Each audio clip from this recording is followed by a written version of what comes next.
Good morning everyone and welcome back to G K today. सो आज के इस class में हम 20 से 23 अक्टूबर के बिटवीन जो करंट अफेयर हमारे रह गए थे दिवाली ब्रेक के कारण उन्हें डिस्कस कर रहे हैं। सो इनिशियली 10 क्वेश्चंस का एनालिसिस हम यहाँ पे करेंगे पार्ट 1 में, देन जो रिमेनिंग क्वेश्चंस है उन्हें पार्ट 2 एंड पार्ट 3 में मैं यहाँ पे अपलोड कर दूंगी जो 20 से 23 के बिटवीन आए थे as a current affair, right.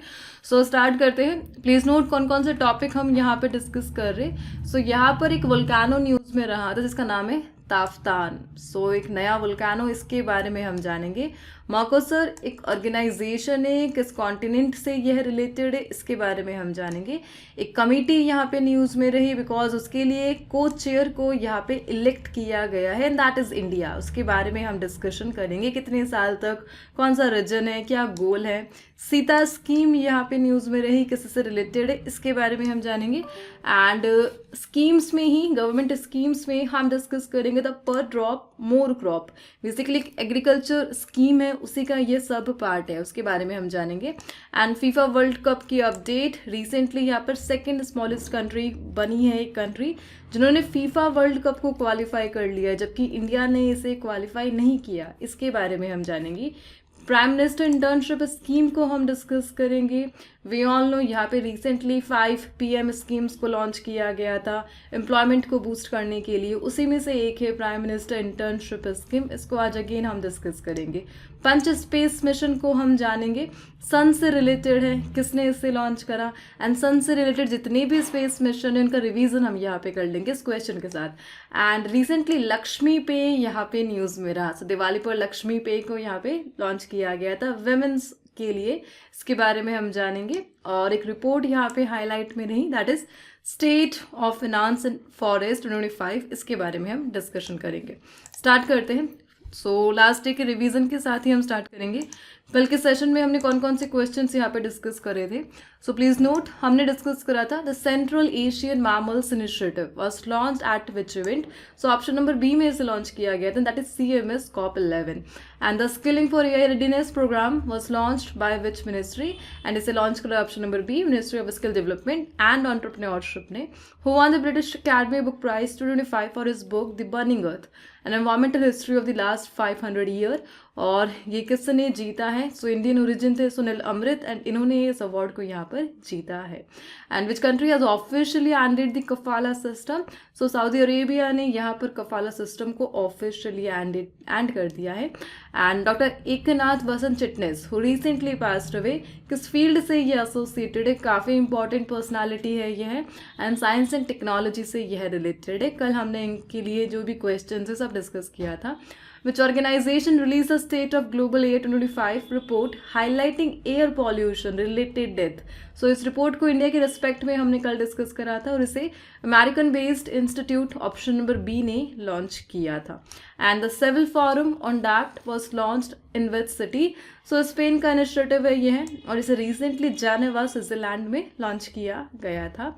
And who is the author of the book civil military fusion is a metric of national power and comprehensive security, and recently इसे यहाँ पे लेफ्टिनेंट जनरल राज शुक्ला जी ने लॉन्च किया है। Defence से related book है ये है।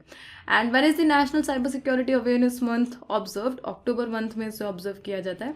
And the last, the Sakharov prize is awarded by which organization, European Union यह अवार्ड देता है, ठीक है। सो कल हमने ये डिस्कस करा था, आज के सेशन को हम यहाँ पे स्टार्ट करते हैं।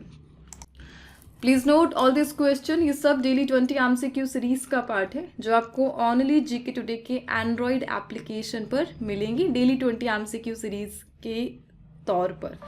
So the first question here, which country has been elected as co-chair of UN Global Geospatial Regional Committee for 2025-2028। So 3 years के टर्म के लिए रिसेंटली एक कंट्री को को-चेयर यहाँ पे इलेक्ट किया गया है यूनाइटेड नेशन की जियोस्पेशल फील्ड में एक रीजनल कमेटी के लिए जिसका नाम है द UNGGIM। सो GGIM के लिए रिसेंटली यहाँ पर को-चेयर फॉर 3 years और अपॉइंट किया गया है इंडिया को। प्लीज़ नोट, यहाँ पर रीजन वाइज इंडिया को अपॉइंट किया गया है। इंडिया को बेसिकली एशिया पैसिफिक रीजन के लिए अपॉइंट किया गया है 3 साल के लिए। 2028 तक इंडिया एज अ को चेयरमैन यहाँ पर इलेक्ट होगा।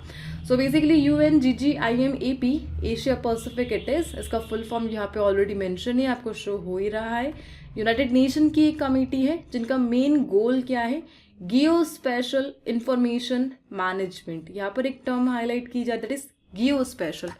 बेसिकली जियो स्पेशल डेटा होता क्या है? डेटा है, यह इंफॉर्मेशन है जो बता रहा है कि कुछ भी था समथिंग कहाँ पर एग्जिस्ट करता है और किस टाइम पर एग्जिस्ट करता है, यानी पर्टिकुलर इंफॉर्मेशन के लिए कि वो अर्थ पर कहाँ पर लोकेटेड है और पर्टिकुलर जो भी घटना है वो किस टाइम पर यह हुआ, इस इंफॉर्मेशन को जियो स्पेशल डेटा से यहाँ पर रिकॉर्ड किया जाता है। जस्ट लाइक गूगल मैप जो सिस्टम हो गया, नेविगेशन सैटेलाइट्स हो गई, वो सब यहाँ पर जियो स्पेशल डेटा को कलेक्ट कर रही है। और इसी डेटा के मैनेजमेंट के लिए यूनाइटेड नेशन का एक रीजनल कमेटी है यहाँ पर, basically one of the 5 regional UN committees, और उसी में से एक है UNGGIMAP एशिया पैसिफिक रीजन के लिए, जिसके लिए इंडिया को 3 साल के लिए यहाँ पर अपॉइंट कर दिया गया, so that Jio special information protection और उसके लिए जो भी पॉलिसीज बनाई जाएगी उसमें इंडिया का यहाँ पर रोल देखने को मिले। That's all.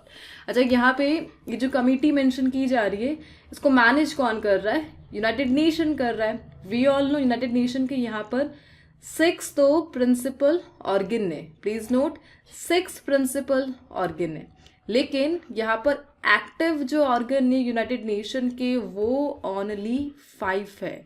सो यहाँ पर एक ऐसा ऑर्गन है यूनाइटेड नेशन का जो 1994 से ही एक्टिव नहीं है, and that is the trusteeship council. So principal organ है यह यूनाइटेड नेशन का, लेकिन यह 1994 से एक्टिव नहीं है। हम सभी जानते हैं ये जो 5 और ये जो 6 प्रिंसिपल ऑर्गन है, इन सबका हेडक्वार्टर कहाँ पर है? न्यूयॉर्क सिटी USA में लोकेटेड है, लेकिन केवल एक का जो हेडक्वार्टर है वो नीदरलैंड के हेग में लोकेटेड है। किसका? The international court of justice, that is also a member of United nation. अच्छा, यूनाइटेड नेशन को मैंने जस्ट यहाँ पे डिस्कस करा बिकॉज यहाँ पर मेंशन था। ओवरऑल जो मेरा मेन पॉइंट है यहाँ पे बताने का, यूनाइटेड नेशन का एक ऑर्गन है दैट इज इकोसॉक। We all know, economic and social council. So united nation का इकोनॉमिक एंड सोशल काउंसिल यहाँ पर मैनेज करता है UN global geo spatial regional committee को। ठीक है, दैट्स वाई मैंने UN के ऑर्गन्स को यहाँ पे डिस्कस किया। That's all. ओवरऑल UNGGIM को ऑफिशियली यहाँ पे 2011 में एस्टेब्लिश किया गया था। इनकी एक्टिविटीज़ को कौन ओवरसी करता है? इकोसॉक करता है, we all know. And the last, इसका मेन ऑब्जेक्टिव क्या है?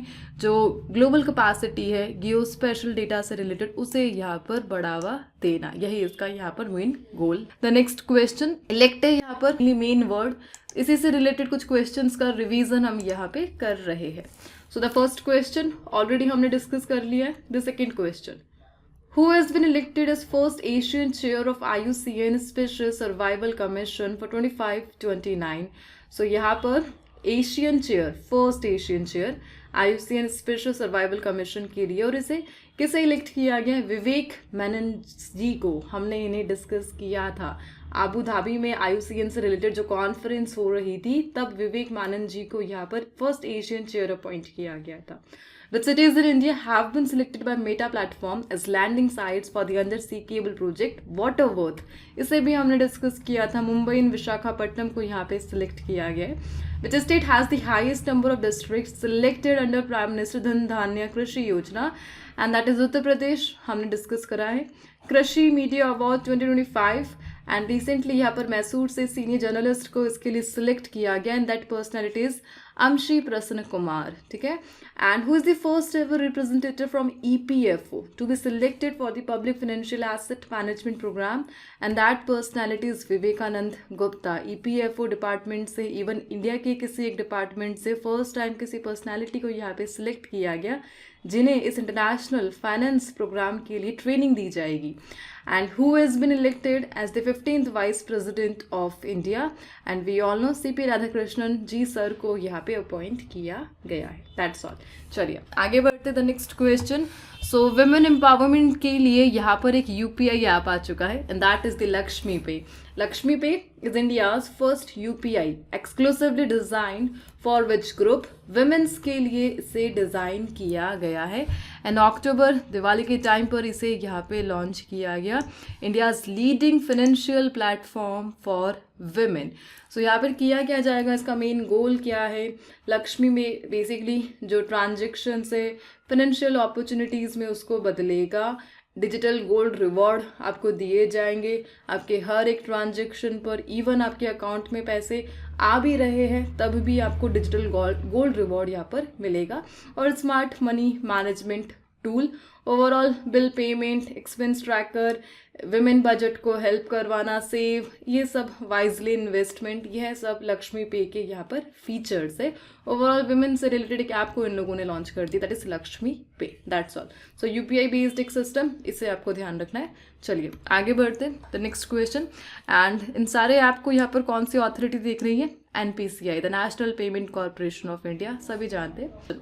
The next question, which organization launched a scheme for innovation and technology association with Aadhaar? So यहाँ पे recently सीता स्कीम को किस ऑर्गेनाइजेशन ने लॉन्च करा है, and the answer is option number A, unique identification authority of India. So इन लोगों ने रिसेंटली सीता स्कीम को यहाँ पे लॉन्च करा है। बेसिकली सीता स्कीम का मेन गोल क्या है, इंडिया का जो डिजिटल आइडेंटिटी सिस्टम है इसमें जो सिक्योरिटी है उसे इन्हांस करना है, और जितने भी सिक्योरिटी थ्रेट हमें यहाँ पर मिल रहे just like deep fake, spoofing, इन सब को यहाँ पे रोकना। और इसी के लिए यहाँ पर सीता को Aadhaar based unique identification authority of India ने लॉन्च करा। बेसिकली यहाँ पर सीता करेगा क्या, जितने भी मेजर स्टार्टअप है, एकेडमी से रिलेटेड जो भी इंस्टीट्यूट यहाँ पर चल रहे हैं इंडिया में, इंडस्ट्रीज हो गई, उन सब के साथ कोलैबोरेट करेगा और आधार ऑथेंटिकेशन बेस्ड सॉल्यूशन देगा, सो दैट जितना भी डिजिटल आइडेंटिटी सिस्टम है उसको यहाँ पर सिक्योरिटी को इन्हांस किया जा सके। We all know deep fakes का मीनिंग यहाँ पर क्या होता है, स्पूफिंग का मीनिंग क्या होता है। स्पूफिंग बेसिकली जो कॉलर आईडी है उसके नेम को यहाँ पर चेंज कर देना, इस टाइप का कुछ होता है द स्पूफिंग। एंड उसके अलावा जितनी भी कॉन्टैक्टलेस फिंगरप्रिंट है, फेस लाइवनेस डिटेक्शन, इन सब को और ज़्यादा सिक्योर बनाने के लिए इस टाइप का इनिशिएटिव रिसेंटली यूआईडीएआई ने यहाँ पे लॉन्च करा। बेसिकली सिंपल है यार, यूआईडीएआई का इनिशिएटिव सीता। सो एक टर्म यहाँ पर यूआईडीएआई, इसको देख लेते हैं हम यहाँ पर, unique identification authority of India. We all know कौन है यह लोग, जिन लोगों ने इंडिया को 2009 में दिया था द आधार सिस्टम। सो यह है the UIDAI। So Aadhaar we all know 12 digit unique identity number है जिसे जनवरी 2009 में एस्टेब्लिश किया गया था, और वर्ल्ड का लार्जेस्ट बायोमेट्रिक आईडी सिस्टम है यह। That's all. चलिए आगे बढ़ते द नेक्स्ट क्वेश्चन। एक वोल्केनो को हम डिस्कस कर रहे हैं जिसका नाम है द ताफ्तान वोल्केनो, और किस एरिया में, किस कंट्री में यह लोकेटेड है the question. So basically the answer is option number A, Iran. It is located in Iran country. So recently यहाँ पे हुआ क्या, रीअवेकनिंग, पुनर्जागरण हमें देखने को मिला आफ्टर 7 लाख ईयर। इतने टाइम से डॉर्मेंट था यह, और अब जाकर यह एक्टिव हुआ है 7 लाख ईयर्स के बाद, and that's why Taftan volcano यहाँ पे न्यूज़ में रहा था। सो ईरान एंड पाकिस्तान जो बॉर्डर है उसके नियर बाय यह लोकेटेड है। स्ट्रेटो वोल्केनो है, और ओनली एक्टिव वोल्केनो है मकरान वोल्केनिक आर्क में। सो यहाँ पे ये जितने भी टर्म मेंशन है इनके लिए मैं कुछ क्वेश्चंस को फ्रेम कर देती हूँ, सो दैट आपको ये दोनों लाइन यहाँ पर क्लियर हो जाए। क्वेश्चन फॉर्म में हम इन्हें कवर करेंगे।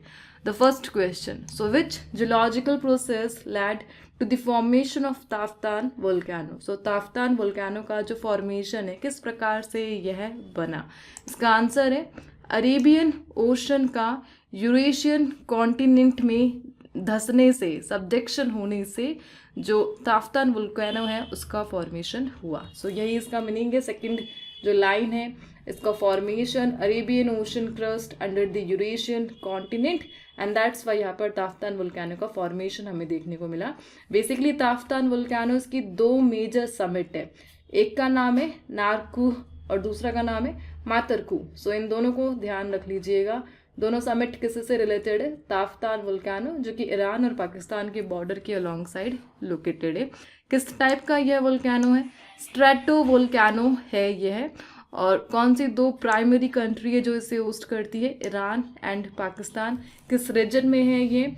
मकरान वोल्केनिक आर्क में यह लोकेटेड है। एंड द मेन थिंग, इसके पास एक्टिव हाइड्रोथर्मल सिस्टम है, यानी इसमें कुछ इस प्रकार से वेंट बने हुए हैं, स्पेस बने हुए हैं जिसमें से सल्फर डाइऑक्साइड, कार्बन डाइऑक्साइड जैसी जो टॉक्सिक गैसेस है वो एमिट होती है। सो इसको ध्यान रख लेना, ऐसे वेंट इसके पास यहाँ पर बने हुए हैं। दैट्स ऑल, ठीक है।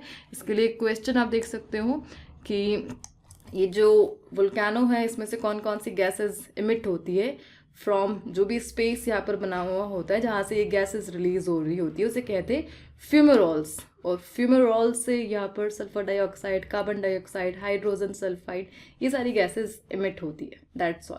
चलिए आगे बढ़ते। वोल्केनो यहाँ पे न्यूज़ में रहा था, इससे से रिलेटेड कुछ क्वेश्चंस को हम यहाँ पे रिवाइज करेंगे। पुराने वोल्केनोज हमें यहाँ पे याद आ जाएंगे। The first question, Mount Lewotobi Laki Laki किस कंट्री का पार्ट है? ये इंडोनेशिया का। कैंपी फ्लेग्रे इटली में लोकेटेड है। बाराटांग आइलैंड और इंडिया का ओनली मड वोल्केनो है यह है, अंडमान एंड निकोबार में यह लोकेटेड है। एंड हंगाटोंगा वोल्केनो ये कहाँ पर है? सदर्न पैसिफिक ओशन में। सेंटोरिनियन कोलंबो वोल्केनो किस कंट्री का यह पार्ट है? ग्रीस का यह पार्ट है। एंड क्लाउआ वोल्केनो किस कंट्री में यह लोकेटेड है? यूएस में यह लोकेटेड है। द नेक्स्ट क्वेश्चन, सो एक साउथ अमेरिकन ट्रेड ब्लॉक को हम डिस्कस कर रहे जिसका नाम है Mercosur and it is a regional economic organization of which continent? Already discussed, South America का रीजनल इकोनॉमिक ऑर्गेनाइजेशन है यह। सो रिसेंटली यहाँ पर इंडिया ने जो मर्कोसर ग्रुप है इसके एक मेंबर कंट्री के साथ अपने जो ट्रेड एग्रीमेंट है उसे एक्सपेंड करा है एंड दैट्स वाई ये जो ऑर्गेनाइजेशन है न्यूज़ में रहा। इसका member country is Brazil. So India and Brazil ने यहाँ पर मर्कोसर एग्रीमेंट के तहत जो ट्रेड है उसे यहाँ पर एक्सपेंड करा एंड दैट्स वाई ये रीजनल ऑर्गेनाइजेशन न्यूज़ में आया। प्लीज़ नोट, मर्कोसर एक मार्केट बेस्ड ग्रुप है और साउथ अमेरिकन इकोनॉमिक ब्लॉक से रिलेटेड है और फोर्थ लार्जेस्ट है। इससे पहले कौन कौन से लार्जेस्ट मार्केट है? बेसिकली यूरोपियन यूनियन हो गया, एशियन जो ऑर्गेनाइजेशन और एक है नाफ्ता। सो इन तीनों के बाद जो फोर्थ लार्जेस्ट मार्केट है दैट इज़ मर्कोसर, ठीक है। एंड 1991 में इसका फॉर्मेशन हुआ था और कस्टम यूनियन 1995 में यह बना। बेसिकली फ्री मूवमेंट जो भी मेंबर कंट्रीज़ है उसको उनमें प्रमोट करना, यही इसका मेन गोल है। द मर्कोसर साउथ अमेरिकन से यह एसोसिएटेड है। सो प्लीज़ नोट, इसका एस्टेब्लिशमेंट एक ट्रीटी से हुआ था। उस ट्रीटी का नाम हमें यहाँ पे ध्यान रखना, that is treaty of association. So treaty of association से यहाँ पर मर्कोसर इकोनॉमिक ऑर्गेनाइजेशन का फॉर्मेशन हुआ था एंड जनवरी 1995 में आया था। इसके फाउंडिंग मेंबर कौन कौन से थे उनका नाम देख लीजिए। Argentina, Brazil, Paraguay and Uruguay, यह इसके फाउंडिंग मेंबर रहे। बाद में जाकर बोलिविया और वेनेजुएला भी इसे ज्वाइन कर लेता है, लेकिन जो वेनेजुएला है वो इसे बाद में लेफ्ट कर देता है। बेसिकली वेनेजुएला को इस ग्रुप से सस्पेंड कर दिया गया था। सो ध्यान रख लेना, जो मर्कोसर ग्रुप है इसमें से वेनेजुएला को कब सस्पेंड किया गया? 2016 में वेनेजुएला को इस ग्रुप से सस्पेंड कर दिया गया था, जो किसी टाइम पर इसका मेंबर हुआ करता था। हेडक्वार्टर कहाँ पर लोकेटेड है? सो इसका हेडक्वार्टर जुरागुवे में लोकेटेड है, एग्जैक्टली मॉन्टेविडियो करके एक शहर है, और यहाँ पर इसका हेडक्वार्टर आपको देखने को मिलेगा। और इंडिया इसे ज्वाइन करता है 2004 में। That's all. चलिए आगे बढ़ते हैं। The next question, Which organization has released the first State of Finance for Forest 2025 report? So यहाँ पर किस ऑर्गेनाइजेशन ने इस रिपोर्ट को रिलीज करा है? State of finance for forest. So यहाँ पे इसे रिलीज करा है UNEP ने, united nations environment programme. So UNEP काफ़ी टाइम से न्यूज़ में आ रही हैं। इनका हेडक्वार्टर नैरोबी केन्या में लोकेटेड है। 1972 में इस बॉडी को फाउंड किया जाता है, और इनकी एक रिपोर्ट है the state of finance for forest, और इसका फर्स्ट एडिशन इन लोगों ने यहाँ पे रिलीज करा है, पब्लिश करा है। बेसिकली इस रिपोर्ट में किस थिंग को हाईलाइट किया गया है? जो हमारे गोल है 2030 तक, sustainable development goal, climate goals, उन सबको कंप्लीट करने के लिए जो बजट है, फाइनेंस गैप, वो कितना आ रहा है, उसे इस रिपोर्ट में बताया गया है। सो यहाँ पर कंट्रीज सम $216 बिलियन जो मनी है उससे फाइनेंस गैप को देख रही है, मतलब इतना पैसा कम पड़ रहा है, सो दैट ये लोग अपने 2030 गोल्स को कंप्लीट कर सके। सो $216 बिलियन का पैसा यहाँ पर लेक कर रहा है, फाइनेंस गैप है, और इसी गैप को यहाँ पर इस रिपोर्ट में शो किया गया। ठीक है, सो यहाँ पर 2023 में जो इन्वेस्टमेंट है वो $84 बिलियन कुछ रहा था, लेकिन अब उसे यहाँ पर इंक्रीज करना पड़ेगा $300 बिलियन तक। 2030 इज द टाइमलाइन, और 2050 तक इसे 6 टाइम करना पड़ेगा, सो दैट जो भी क्लाइमेट गोल्स है और SDGs है क्लाइमेट से रिलेटेड, उन्हें यहाँ पे कंप्लीट किया जा सके। ओवरऑल 2023 में जो भी फॉरेस्ट फंडिंग आई थी उसमें से 91% गवर्नमेंट का था, और से नेचर बेस्ड सॉल्यूशन में एक्सपेंड किया जा रहा है, सो दैट 2030 तक जो भी हमारे टारगेट है उसे कंप्लीट किया जा सके, जो कि क्रूशियल है। बस यही सब इस रिपोर्ट में बताया गया। ओवरऑल सिंपल, आपको इस रिपोर्ट को किसने पब्लिश करा उनका नाम ध्यान रखना, दैट इज UNEP, और इनका हेडक्वार्टर हमने डिस्कस कर ही लिया है, नैरोबी केन्या। चलिए आगे बढ़ते। द नेक्स्ट क्वेश्चन, पर drop more crop scheme was launched by which ministry? So PDMC scheme को यहाँ पे किस मिनिस्ट्री ने लॉन्च करा है? इसका answer option number A, ministry of agriculture and farmer welfare ने इस स्कीम को लॉन्च करा है। बेसिकली कैबिनेट मिनिस्टर कौन है इसके लिए? शिवराज सिंह चौहान सर के पास ये मिनिस्ट्री है। एंड रिसेंटली यहाँ पे गवर्नमेंट ने इस स्कीम के लिए अपडेट्स दी है कि जो वाटर यूज़ है उसे और इन्हांस करना पड़ेगा फार्मर इनकम को सही करने के लिए। सो बेसिकली वाटर यूज़ और फार्मर इनकम को उसे बूस्ट करना, यही इस स्कीम का मेन गोल है, द पर ड्रॉप मोर क्रॉप, जिसे अपडेट किया गया, एंड दैट्स वाई यह न्यूज़ में आ गया। Please note, very important thing, जो पर ड्रॉप मोर क्रॉप स्कीम है ये एक ऑफिशियल स्कीम का पार्ट है, एंड दैट इज प्रधानमंत्री कृषि सिंचाई योजना, जिसे गवर्नमेंट ऑफ इंडिया ने 2006 में लॉन्च किया था। सेंट्रली स्पॉन्सर्ड स्कीम है यह। बेसिकली सेंटर स्टेट का जो रेशो है वही सेम 6:4, सेंटर और यूटी का जो रेशो है 9:1, इसमें इसे डिवाइड किया गया फंड जो भी है। सो प्रधानमंत्री कृषि सिंचाई योजना का कॉम्पोनेंट द पर ड्रॉप मोर क्रॉप, जिसके तहत जो वाटर का यूज़ है उसे यहाँ पर मैनेज किया जा रहा है, और माइक्रो इरिगेशन सिस्टम को यहाँ पे सपोर्ट, बढ़ावा दिया जा रहा है, एंड दैट्स वाई ये अभी न्यूज़ में रही, बिकॉज इसी में और अपडेट किया गया वाटर यूज़ को और अच्छा बनाने के लिए, फार्मर की इनकम को और बूस्ट करने के लिए। That's all. ओवरऑल एक ध्यान रख लेना कि प्रधानमंत्री कृषि सिंचाई योजना को यहाँ पर इम्प्लीमेंट किसने करा है? सो मिनिस्ट्री ऑफ एग्रीकल्चर के तहत इसे इम्प्लीमेंट करा है डिपार्टमेंट ऑफ एग्रीकल्चर ने, cooperation farmer welfare, basically ministry के तहत ये डिपार्टमेंट, और यह इस स्कीम को यहाँ पर इम्प्लीमेंट कर रहा है, जिसका कॉम्पोनेंट है the PDMC scheme. That's all. चलिए आगे बढ़ते the next question. So which country made history by becoming the second smallest country to qualify for the FIFA World Cup after Iceland? So Iceland यहाँ पर first country है, the first smallest country जिसने qualify करा है FIFA World Cup के लिए। Now the question, second smallest country कौन सी है? जो फीफा वर्ल्ड कप को क्वालिफाई यहाँ पर कर चुकी है, and that is option number D, Cape Verde. So एक न्यू कंट्री को आज हम डिस्कस कर रहे हैं जिसका नाम है केप वर्डी। कहाँ पर यह है लोकेटेड है? अटलांटिक ओशन में यह है लोकेटेड है, सेंट्रल अटलांटिक ओशन में। बेसिकली 10 आइलैंड आर्किपेलागो का यह ग्रुप है और रिसेंटली फीफा वर्ल्ड कप को क्वालिफाई करने वाला सेकंड स्मॉलेस्ट कंट्री यह बन चुका है। आइसलैंड ने 2018 में ही क्वालिफाई कर लिया था, नाउ ये सेकंड स्मॉलेस्ट है। इंडिया क्वालिफाई नहीं किया यहाँ पर 2027 एशिया कप के लिए, एंड फीफा के लिए भी हम यहाँ पर डिस्क्वालीफाई हो चुके हैं। एंड बेसिकली हम यहाँ पर गोवा में सिंगापुर से लूज हुए थे, जो कि 158 रैंक पर है globally. Overall point of the discussion, the country and that is Cape Verde. Cape Verde को हमें यहाँ पे डिस्कस करना है। प्लीज नोट अटलांटिक ओशन में यह लोकेटेड है। इसकी कैपिटल प्रया, सो प्रया को ध्यान रखना है, यह इसकी कैपिटल है। That's all. पोर्तुगीज से इन्हें अपनी फ्रीडम यहाँ पर मिली थी। अफ्रीका कॉन्टिनेंट के काफ़ी नियर बाय यह लोकेटेड है।